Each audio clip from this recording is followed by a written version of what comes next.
often borderline patients will present with cutting the arms, cutting the thighs, the shoulders, the hips.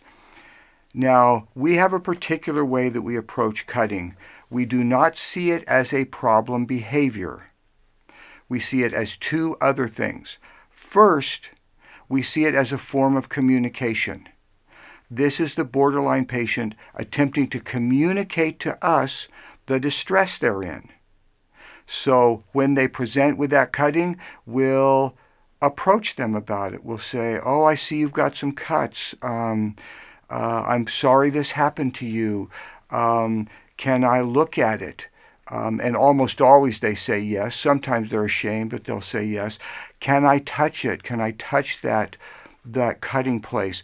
We're showing that infantile part of them that we're not afraid of that cutting, that we're receiving the communication, that this is a sign that they're in tremendous distress, and we want to be there for them.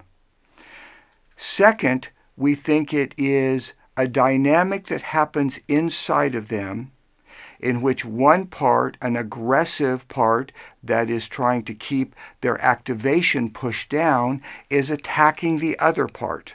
One part is attacking. That cut is actually a second part of the personality attacking the first part of the personality.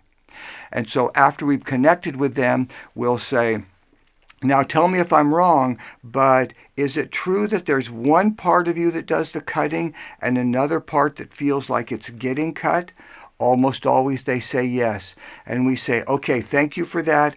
Now I'm going to have to talk to both of those parts to try and change this relationship dynamic that's happening inside of you."